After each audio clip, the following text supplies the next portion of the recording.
For the first time, we're hearing the 911 tapes of a woman who says she witnessed Tuesday night's in-custody death.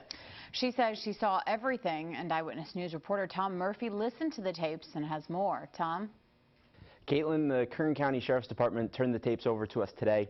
Our first chance to hear what witnesses were saying just moments after David Silva was restrained by several sheriff's deputies.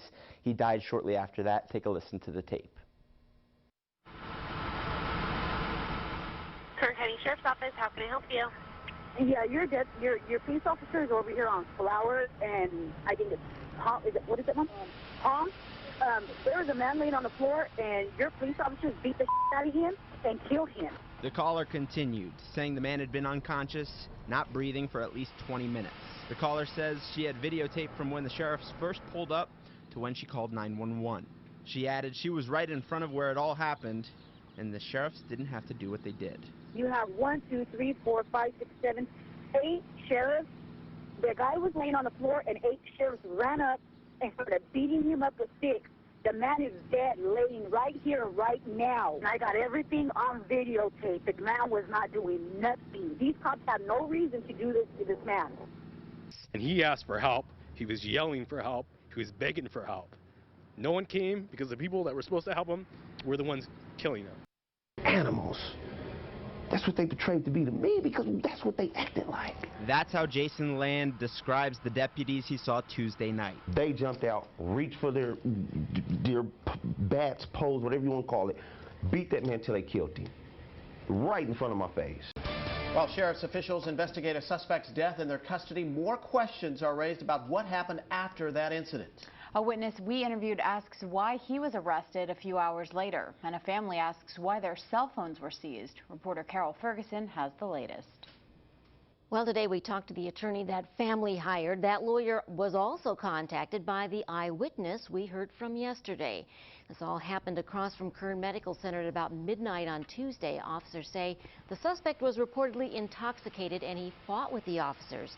They used batons to restrain him and he died later. 2 family members got cell phone video, and detectives arrived at their home a few hours later demanding the phones. Attorney John Teo says protocols must be followed.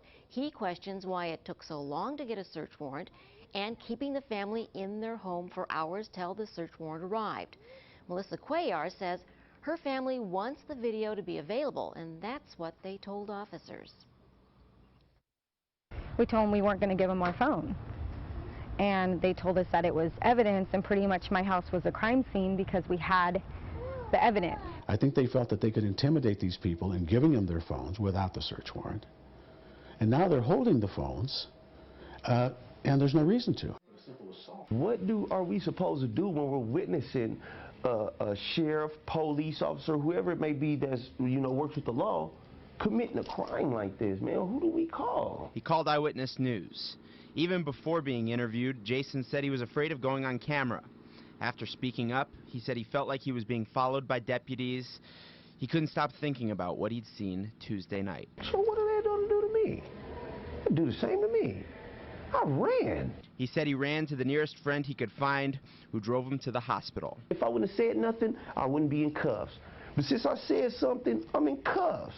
The 31-year-old, who's on felony probation for domestic violence, says he was arrested for being under the influence of PCP. Under the influence of PCP, no test, no nothing. I was not under the influence of anything. I was scared for my life. I was paranoid. Now he says he's being targeted. I believe I'm going to be targeted for the rest of my life. Land was released today and says he'll go home to his family. I'm hiding.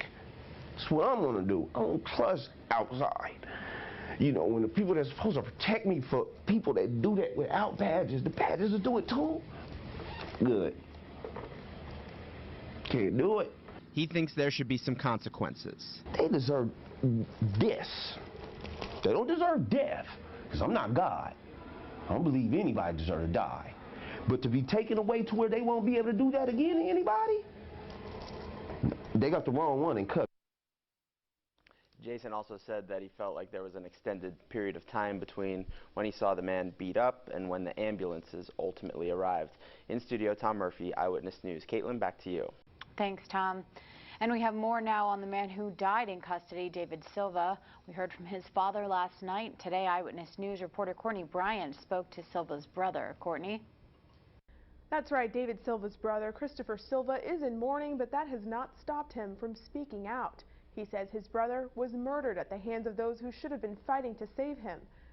David Silva is survived by 4 children, ranging from ages 2 to 10.